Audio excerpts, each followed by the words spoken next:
শ্রীযুক্ত দিলীপ ঘোষ, আপনি একজন সাংসদ। আপনাকে মাননীয় বলবো কিনা সে বিষয়ে সন্দিহান হয়ে পড়ছি। একজন সাংসদ হয়ে একটি মহিলাকে, এবং তিনি বাংলার মুখ্যমন্ত্রী, একবারের নয় তিনবারের, তাছাড়াও ভারতবর্ষের রেলমন্ত্রী ছিলেন, আরও অনেকগুলি দপ্তরের নেতৃত্ব দিয়েছেন ভারতবর্ষে। আপনি তাকে যেভাবে, যে ভাষায় আক্রমণ করলেন, এটা বলার অযোগ্য। আপনি তার পিতৃ পরিচয় নিয়ে প্রশ্ন তুলে দিলেন। আপনি ভেবেছেনটা কি? যা মুখে আসবে তাই বলবেন, কাউকে ছেড়ে কথা বলবেন না। আপনার ঐতিহ্য বাংলার অথবা ভারতবর্ষের বজায় রাখবেন না। মানুষ আপনাকে ঘৃণা করে। মহিলাদের বিষয়ে যেভাবে আপনি আপনার আক্রমণের ভাষায় শান দেন, এটা মানুষ মেনে নেবে না। একবার নয়, বারবার করেন। আপনাকে সাবধান করা হচ্ছে। এই ধরনের কথা বলবেন না।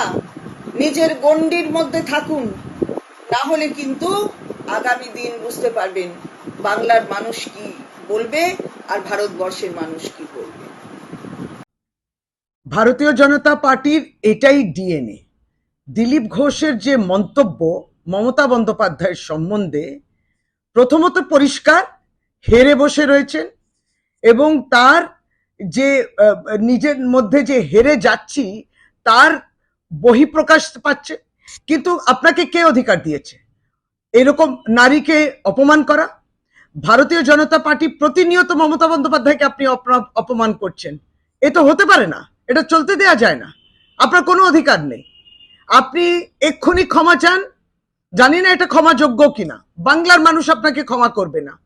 প্রতিনিয়ত বিজেপি এই নারীর অবজ্ঞা করা, নারীর সম্মানকে একবার তল্লানিতে গিয়ে দাঁড় করানো, এটাই হচ্ছে বিজেপির ক্যারেক্টার। এটাকে চিনিয়ে নিতে হবে বাংলার মানুষ। সামনে লোকসভা নির্বাচন, একবারই যেটাকে বলা যায় দিলীপ ঘোষকে কোনো ভোট দেবেন না কেউ, কারণ এরা নারীর শক্তি কিংবা নারীরকে দুর্বল করার জন্য প্রতিনিয়ত এই চেষ্টা করে তারা। ছি দিলীপ ঘোষ, ছি। এই কথা, এই রুচিহীন কথা, এই আপনার আর বিজেপি নেতাদের মুখেই এই ধরনের কুৎসিত কথাবার্তা মানায়। কি চাইছেন আপনারা? জনগণের সমর্থন নিয়ে মমতা বন্দ্যোপাধ্যায় মুখ্যমন্ত্রী, জননেত্রী। জনগণ আপনাদের দিকে নেই। দিলীপ ঘোষ, আপনার পার্টি আপনাকে ঘাড় ধাক্কা দিয়ে, গলা ধাক্কা দিয়ে আপনার মেদিনীপুর থেকে তাড়িয়ে দিয়েছে। নতুন বিজেপিরা, যারা দলবদলু বিজেপি, তারা গিয়ে আপনাদের কাছ থেকে কেড়ে নিচ্ছে। আপনি সেখানে কথা বলার ক্ষমতা নেই। মানসিক অবসাদ থেকে নিজের হতাশাটা মমতা বন্দ্যোপাধ্যায়কে গালাগালি করে আপনার তার বহিঃপ্রকাশ ঘটাচ্ছেন। কাहीं पे নিগাহে, কাहीं पे নিশানা। অপমান করছে আপনার দল, আপনার নেতারা ঘাড় ধাক্কা দিয়ে তাড়িয়ে দিয়েছে। যা দিলীপ, যা। আর আপনি এখানে মমতা বন্দ্যোপাধ্যায় 7 বারের সাংসদ, 4 বারের কেন্দ্রীয় মন্ত্রী, 2 বারের রেল মন্ত্রী, 3 বারের মুখ্যমন্ত্রী। সারা ভারতবর্ষে তার জনপ্রিয়তা। ভারতবর্ষের মেয়ে মমতা বন্দ্যোপাধ্যায় দিল্লির বুকে দাঁড়িয়ে বলবে দিল্লির মেয়ে, বাংলার বুকে দাঁড়িয়ে বলবে বাংলার মেয়ে, ত্রিপুরার বুকে দাঁড়িয়ে বলবে ত্রিপুরার মেয়ে। সারা ভারতবর্ষের মেয়ে মমতা বন্দ্যোপাধ্যায়। আগে ওই উচ্চতায় উঠতে শিখুন, তারপর এই ধরনের কথা বলবেন। আপাতত তো যা দিলীপ, যা। নিজের দলের লোকেরা মেদিনীপুর থেকে ফুটিয়ে দিয়েছে, তার আবার ফুটানি।